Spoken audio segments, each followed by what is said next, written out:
IT job போறதுக்கு ஏதாவது ஒரு ப்ரோக்ராமிங் லாங்குவேஜ் படிக்கணும்னு நம்ம எல்லாருக்குமே தெரியும். ஆனா இப்ப இருக்க ட்ரெண்ட்ல recent year passed out candidate எல்லாருமே Java full stack, Python full stack, இல்ல Java with AI, data analytics, data science இந்த மாதிரி ட்ரெண்டிங்ல நிறைய டெக்னாலஜி போய் மூவ் பண்ணுவாங்க. பைத்தான் டெஃபினட்டா நிறைய காம்படிஷன் இருக்கு நமக்கே தெரியும். ஸோ இது எல்லாத்தையும் தவிர்த்து நான் நிறைய வீடியோல முன்னாடி சொல்லியிருந்தேன், டாட் நெட்டுக்கு அதிகமான ஓப்பனிங் இருக்கு.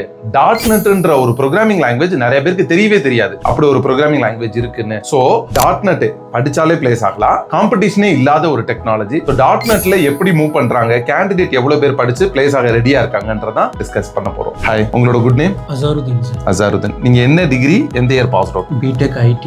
ஓகே. 2016 passed out. ஓகே. நம்ம யூனிக் டெக்னாலஜிஸ் எப்படி தெரியும் உங்களுக்கு ஃபர்ஸ்ட் டைம்? ஆக்சுவலாக நான் ஐடியில் கோர்ஸ் படிக்கணும்னு நான் சர்ச் பண்ணிட்டு இருக்கும்போது நான் யூடியூப்ல எனக்கு யூனிக் டெக்னாலஜிஸ் வீடியோஸ் பார்த்து இங்கே கோர்ஸ் கண்டக்ட் பண்ணுறாங்கன்னு கேள்விப்பட்டு இங்கே வந்து ஜாயின் பண்ணேன். ஓகே. ஸோ யூடியூபோட வீடியோ பார்த்துட்டு வந்திருக்கீங்க. ஸோ நீங்க ஜாவா, பைத்தான் தானே எல்லாருமே சூஸ் பண்ணுவாங்க. எங்களோட வீடியோஸ் பார்க்கும்போது டாட் நெட் சூஸ் பண்ணலான்னு எப்போ தோணுச்சு உங்களுக்கு? டாட் நெட் பற்றி எனக்கு பெருசாக ஐடியா இல்லை. ஆனால் நான் சர்ச் பண்ணேன். டாட் நெட் ஒரு ஸ்கோப் உள்ள ஒரு பிளாட்ஃபார்ம் தான். மற்ற ஜாவா, பைத்தான் கம்பேர் பண்ணும்போது இது பிளாட்ஃபார்ம் வந்து ரொம்ப ஸ்டேபிளாக இருக்கும், லாங் லைஃப்க்கு வேலைக்கு நல்லா யூஸ்ஃபுல்லாக இருக்கும். ஓகே. ஸோ அதை வச்சு டாட் நெட் சூஸ் பண்ணியிருக்கீங்க.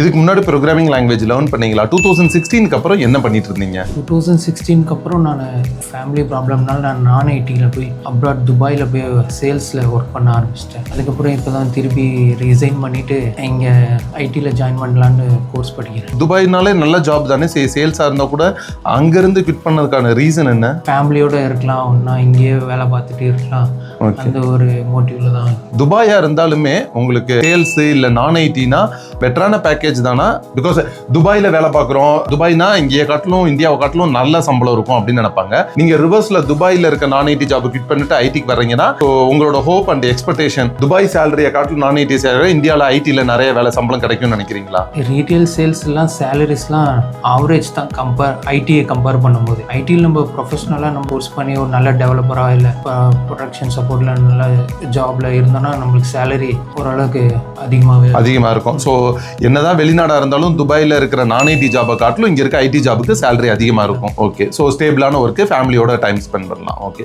ஸோ அப்போ நீங்கள் சேல்ஸ் அண்ட் மித்த ஜாப்ல இருந்தீங்கன்னா உங்களுக்கு ப்ரோக்ராமிங் லாங்குவேஜ் அந்த டைம்ல நீங்கள் பிஇ தான் முடிச்சிங்க இல்லையா? ஸோ அப்போ கம்ப்யூட்டர் சயின்ஸ் ரிலேட்டடாக ஏதாவது லேர்ன் பண்ணியிருந்தீங்களா? காலேஜ் படிக்கும்போது எனக்கு கோடிங்லலாம் ஓரளவுக்கு பேசிக்ஸ்லாம் தெரியும். அதுக்கப்புறம் நான் இன்ஜினியரிங் படிச்சுட்டு அப்படியே வெளியில் போனதுனால அதுக்கப்புறம் கோடிங்கில் ஓரளவுக்கு டச் இல்லாமல் போயிடுச்சு. Okay okay. திருப்பி ரீகால் பண்ணி தான் எடுத்துட்டு வரணும். இப்போ என்ன ஸ்டாண்டில் நிற்கிறீங்க? உங்களுக்கு இந்த டாட் நெட் கோர்ஸை ஃபுல்லாக படிச்சிட முடியும், உங்களோட மைண்ட் செட் என்னவா இருக்கு? இப்போ தான் ட்ரைனிங் ஸ்டார்ட் பண்ணியிருக்கீங்க. கோர்ஸ் ஜாயின் பண்ணி 1 வீக் ஆகுது. கோர்ஸ் டெய்லி அட்டென்ட் பண்ணிட்டு இருக்கேன்.